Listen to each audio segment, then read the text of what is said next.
E aí, tudo bom? Como é que tá? Aqui é o professor Manuel Neto, professor de Física, tá? E na videoaula de hoje a gente vai falar sobre eletrização. É um dos primeiros assuntos aí da categoria eletrostática, né? Que a gente vê no terceiro ano do ensino médio, certo? E a gente vai abordar esse tema na eletricidade, tá? Que é o geralzão aí da física, beleza? Então, vamos lá falar sobre a eletrização. Antes de falar sobre a eletrização em si, vamos conhecer o átomo, né? Todo mundo sabe o que é um átomo, né? Já ouviu falar da palavra átomo, tá? O átomo é uma das menores estruturas, né, da matéria, né? Antigamente a gente achava que o átomo era indivisível, daí vem a palavra átomo, né, que significa indivisível. Só que hoje em dia a gente sabe que ele é divisível sim, né? A gente pode dividir o átomo através de fissão nuclear, quando a gente parte o átomo no meio. E esses processos a gente pode observar tanto nas usinas nucleares como também nas bombas atômicas, tá? Mas o que interessa pra gente não é essa divisão do átomo, o que interessa pra gente é a estrutura que compõe o átomo, né? Vocês estão vendo aqui na imagem que o átomo, esse pontinho branco, né? Esse pontinho branco bem pequeno, é muito pequeno, é absurdamente pequeno, que não é visto a olho nu, né? Na verdade, essa fotografia aí de um átomo de estrôncio, né? Foi tirada pelo David Nadler. E o que foi que ele fez? Ele controlou esse átomo através de campos elétricos, tá? Utilizou aí agulhas quânticas, que já são agulhas extremamente minúsculas, quase que microscópicas, tá? Conseguiu prender esse átomozinho aí, um átomo só, né? Pra gente poder observar essa fotografia e você ainda consegue ver que é só um pontinho branco minúsculo, né? Isso aí, essa imagem já é dentro, né, de uma imagem microscópica, né? Feita por um outro aparelho que deu esse zoom extremo aí, tá? Mas o átomo, né? Na realidade, ele tem essa estrutura esférica, tá? Ele é um formato esférico, né? E esse formato esférico, ele possui um núcleo e uma região em volta desse núcleo, certo? Então você pode observar nessa imagem aqui, né? Tirada por infravermelho, que é uma imagem real, uma foto real de um átomo, né? Do átomo de hidrogênio. E você percebe que ele tem esse formato esférico, né? No centro dele, que seria o centro, né? Um núcleo, por exemplo, o núcleo de um planeta, por exemplo, você tem o núcleo do átomo, né? E nesse núcleo, dentro desse núcleo, você tem partículas subatômicas, né? Que são os prótons e os nêutrons, tá? A gente já vai falar sobre elas.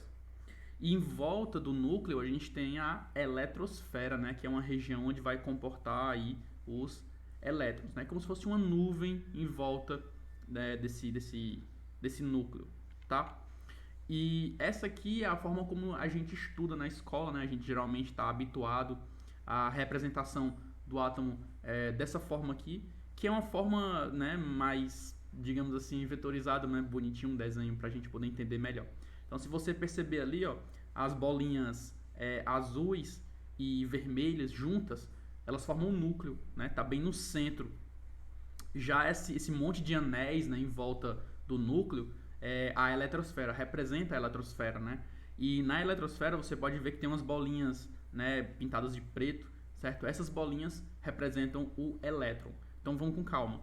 O núcleo do átomo, né, o núcleo do átomo é formado por prótons e nêutrons, tá? Em volta do núcleo você tem a eletrosfera e na eletrosfera você tem a presença dos elétrons, certo? Beleza? Então essa estrutura que a gente vai utilizar para poder representar aí o átomo no nosso estudo, ok? Passar adiante. Agora que a gente falou, né, sobre próton, elétron, nêutron, vamos conhecer essas cargas, certo? Olha só, cada um dos componentes do átomo são partículas, né, que são carregadas eletricamente, como os prótons e os elétrons, ou não possuem carga elétrica alguma, que são os nêutrons. Então, olha só, quem é que possui carga? Quem é que possui carga, né, elétrica? Próton, né, que você pode observar aí que a gente utiliza o sinal positivo para poder representar a carga do próton, tá? Convencionalmente, claro. E o elétron, que a gente utiliza o sinal negativo para poder representar a carga do elétron. Isso porque é uma representação convencional, tá? A gente coloca o próton como positivo e o elétron como negativo, porque ambas as cargas elas são opostas. E o positivo é o oposto do negativo, tá? Então fica muito mais fácil você identificar quem é quem utilizando essas representações, né? Então próton é a nossa carga positiva e o elétron é a nossa carga negativa, ok? Vamos passar adiante aqui. Lembrando também que o nêutron não possui carga, tá? Ele falou de próton, positivo, elétron negativo, e o nêutron não possui carga alguma, tá? Ele tá na dele, né? Bichinho, tá quietinho na dele. Agora vamos falar sobre o processo de eletrização, tá? Que é o nosso assunto foco. Então, o que é uma eletrização, né? A eletrização ocorre quando o átomo perde ou ganha elétrons. Como assim perde ou ganha elétrons? E tem como isso acontecer? Tem sim. Se você lembrar, deixa eu voltar aqui para a imagem Pronto, vou utilizar essa imagem aqui. Se você observar bem essa imagem, né, o núcleo do átomo é formado por prótons e nêutrons. Beleza. E o que mantém esses prótons e nêutrons lá coesos, né, juntinhos no núcleo, é chamado de força nuclear forte. Beleza? Então essa força aí, que é uma força primordial da natureza, né, que existiu, é uma das 4 forças primordiais, né? Você tem a força nuclear forte, a força nuclear fraca, a força eletromagnética e a força da gravidade, né? Que são as 4 forças que surgiram aí junto com o início do universo, tá? E a força nuclear forte segura os prótons, né, juntos com os nêutrons no átomo. Então seria muito complicado a gente tirar o próton de lá ou adicionar um próton lá, né? Então é muito mais fácil você bulir, né, mexer com o elétron. Por quê? O elétron, ele tá, digamos assim, solto na eletrosfera que fica em volta do núcleo. Então é muito mais fácil eu ir lá na eletrosfera e remover um elétron ou adicionar um elétron, certo? Porque ele não tá preso, né, por uma força nuclear forte como os prótons estão, né? Então ele está naquela região periférica, né? Então é muito mais fácil eu ir lá e remover ou adicionar, tá? Então essa é a explicação para a gente poder utilizar na eletrização. Então, olha só, o que é eletrização, né? Quando o corpo perde ou ganha elétrons, tá? O corpo ele vai ficar negativamente carregado, quer dizer, ele vai ficar negativamente carregado quando o número de elétrons for superior ao número de prótons. Então imagina aqui um átomo. Eu tenho aqui um átomo, né? Esse átomo ele está neutro. Quer dizer, quando o átomo está neutro, é porque o número de prótons é exatamente igual ao número de elétrons. Então está igual a igual. Agora, se eu adiciono elétrons, né? Eu estou colocando mais elétrons do que o próton tinha antes, do que o átomo tinha antes. Então ele vai ter mais elétrons do que prótons. Se ele tem mais elétrons do que prótons, então ele vai ficar negativamente carregado, certo? É que nem você ter, por exemplo, um número zero, né, um número neutro aí, né, nem positivo nem negativo, e aí você coloca lá menos 3, né, 0, né, na matemática, 0, menos 3, então é uma soma de números inteiros. Então o resultado é menos 3. Então o resultado vai ser um valor negativo, né? Então você está adicionando elétrons, ele fica negativamente carregado, porque tem muito mais elétrons do que prótons. Agora, quando o corpo ele é positivamente carregado, é porque o número de prótons é maior do que o número de elétrons. Quer dizer que você adicionou prótons? Não, você removeu elétrons, né? Então, se você tem lá o seu átomozinho bonitinho, né? Ele está lá, a eletrosfera. Se você coloca elétrons, ele fica negativamente carregado, porque vai ter muito mais elétrons do que prótons. Agora, se você retira os elétrons, né? Ele vai ficar positivamente carregado, porque no átomo, né, ao todo, se você remove os elétrons, ele vai possuir muito mais prótons do que elétrons, ficando aí positivamente carregado. Beleza? Então, essa é a diferença clara, né? E você, como na imagem mostra, você pode observar esse fenômeno da eletrização através do cotidiano, né? Por exemplo, se você penteia o cabelo com alguns tipos de pente, né? Tem alguns pentes que são feitos de plástico, outros de madeira. Você vai acabar eletrizando o pente, né, por atrito com o cabelo, né, porque o material do pente é uma coisa, o material do cabelo é outro, né? Então esse atrito entre materiais diferentes acaba ocorrendo a eletrização, né, entre eles, e aí vai dar a propriedade ao pente, né, de atrair ou repelir alguns materiais. No caso da imagem aqui, ele está atraindo papéis, né, pedacinhos de papéis. Tem outros exemplos também que você penteia o cabelo aqui, né, tão bonitinho e tal, com pente de madeira, por exemplo, e você aproxima assim de uma corrente fina de água que está caindo de uma torneira, e você percebe que essa corrente de água começa a deformar, né? Ele vai se afastar do pente, vai ter uma repulsão aí por causa da eletrização, tá? Então vamos passar adiante aqui, ó. Então a gente sabe que a eletrização ocorre quando o corpo está eletricamente neutro. Quer dizer, se você observar na imagem lá de cima, você tem uma imagem bem robusta, né? Você tem aí 4 sinais positivos e 4 sinais negativos, né? E aí você sabe que na soma matemática, mais 4 com menos 4 vai dar 0, né? Então ele está neutro, tá? Agora na segunda imagem aqui do meio, ó, você tem um corpo eletrizado positivamente. Por quê? Porque você tem 4 sinais positivos e 2 sinais negativos, né? E aí mais 4 menos 2 dá igual a mais 2. Então ele está positivamente carregado, tá? Já na última imagem aqui, ó, a gente tem menos 4 mais 2. Isso quer dizer que o corpo está negativamente carregado. Por quê? Menos 4 mais 2 equivale a menos 2, ou seja, está negativamente carregado, tá? Então, só para a gente poder entender melhor como é que funciona esse lance dos sinais na eletrização. Vamos passar adiante. Olha só, a eletrização ela ocorre em alguns processos, tá? De algumas formas diferentes. E a gente vai verificar 3 delas, certo? A gente vai verificar o processo de atrito, tá? O processo de contato e o processo de indução. Então, essas 3 formas aí a gente vai verificar agora como ocorre a eletrização, tá? Vamos verificar primeiro a eletrização por atrito, né? Por atrito, né? Atrito que a gente sabe na física é quando você literalmente esfrega, né, um corpo no outro, você mantém esse movimento aqui de um material em relação a outro material, né? Então, olha esse exemplo aqui, né? Antes do atrito, você tinha aí um bastãozinho de vidro, né, que está neutro, e um pedaço de seda, que também está neutro. Ambos estão neutros, tá? O bastão de vidro está neutro e a seda está neutra. E aí você pega a seda e começa a atritar no bastão de vidro, tá? E aí, depois do atrito, você percebe que esses materiais eles vão ter a capacidade de atrair outros materiais ou então repelir, né? Olha só, se for vidro e a seda, como está nesse exemplo, você percebe que, né? Olha para a imagem, a seda ficou negativamente carregada, enquanto o bastão de vidro ficou positivamente carregado, tá?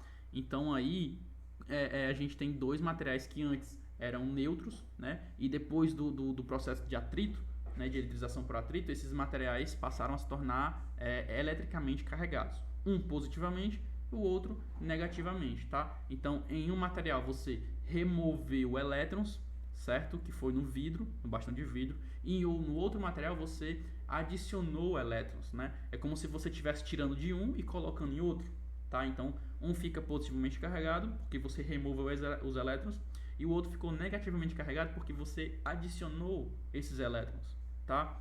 E aí, como é que você vai saber quem é que vai ficar positivo e quem é que vai ficar negativo, né?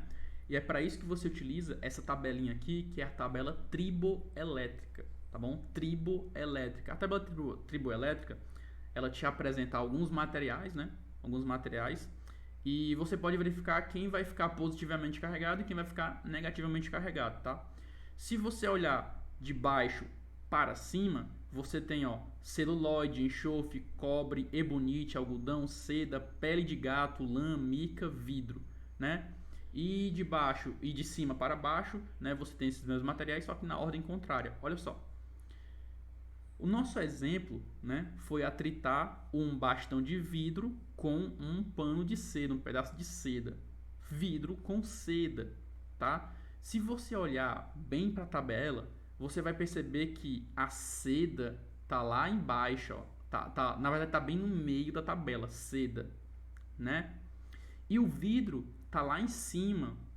Estão vendo aí, ó, seda no meio da tabela e o vidro tá bem em cima da tabela.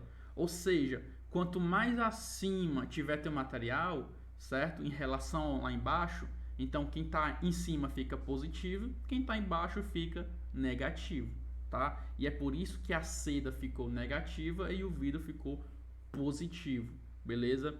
Porque na relação entre esses dois materiais, tá? a seda vai arrancar elétrons do vidro para ela, tá bom? Então você pode perceber, ó, na tabela de novo, para cima, tá vendo? Ó, subindo são os que ficam positivos, descendo são os que ficam negativos. Então a seda está embaixo e o vidro está em cima. Quem está em cima fica positivo, quem está embaixo fica negativo, tá? Outro exemplo aqui que também que ele dá para o atrito é quando ele está atritando a ebonite, né? Uma ebonite com também um pedaço de seda. No exemplo anterior, a gente viu que a seda ficou negativamente carregada. Já nesse exemplo aqui, a gente percebe que a seda está positivamente carregada. Por que dessa vez ela ficou positiva? Por que dessa vez ela perdeu elétrons ao invés de remover elétrons de outro material? Porque dessa vez não é o vidro que ele está tritando com a seda, né? Dessa vez é uma ebonite. E se você for olhar para a tabela triboelétrica, a seda está em cima, o ebonite está embaixo. Então, ó, de novo, quem está em cima fica positivo, quem está embaixo fica negativo. Quer dizer que dessa vez quem arrancou elétrons, né, foi a ebonite. A ebonite foi lá e arrancou elétrons da seda para si, tá? Então, nesse caso, a seda ficou positiva e a ebonite ficou negativa, tá? Por quê? De novo, ó, tabela triboelétrica. A seda está logo acima da ebonite. Então, quem está em cima fica positivo, quem está embaixo fica negativo. Fechado? Vamos para o próximo processo aqui de eletrização, tá? Outro processo de eletrização bem simples é o por contato. Então, como é que eu faço uma eletrização por contato? Simples. Se eu tenho um corpo que está eletricamente neutro, quer dizer que o número de prótons e o número de elétrons desse corpo é o mesmo, tá? E aí eu vou lá e pego um corpo que está eletricamente carregado, quer dizer, ele tem mais elétrons ou tem menos elétrons, né? Eu tenho um corpo eletricamente carregado, como no exemplo aqui, ó, ele tem um positivo, né? Positivamente carregado, e um corpo neutro. Se eu encosto no outro, então o excesso de cargas que tem aqui vai ser transmitido para o outro. Quer dizer, nesse exemplo, ele está positivamente carregado. Quer dizer que ele tem menos elétrons do que prótons. E aí quando ele encosta num corpo neutro, ele acaba eletrizando o corpo que estava neutro, né? E ele vai eletrizar da mesma forma que ele estava. Se ele estava positivamente carregado, como é no nosso exemplo, ele vai deixar o outro corpo neutro, que estava neutro, né, também positivamente carregado. Então, essa é a forma mais simples, né, que você tem aí por contato, tá? Bem simples de entender. Então, você tem um neutro e um carregado. Se você encosta o carregado no neutro, você acaba carregando o neutro também, tá? Com a mesma carga que estava o carregado, tá? E aí os dois ficam carregados. É tipo assim, esse cara aqui tem, vamos supor, 6, né? Mais 6 de carga. Esse aqui tem 0. Então, quando você encosta no outro, você acaba dividindo, né, as cargas entre os dois. Então, vai ficar 3 e 3, certo? Simples assim, tá? Então, você divide a quantidade de carga que tinha no carregado para o neutro. Então, um vai ficar com metade e outro com metade, né? Meio a meio. Beleza? Então, é o mais simples de entender, tá? Então, vamos passar aqui para o próximo. E para finalizar, né, nossa aula de hoje, a gente tem um processo de eletrização por indução.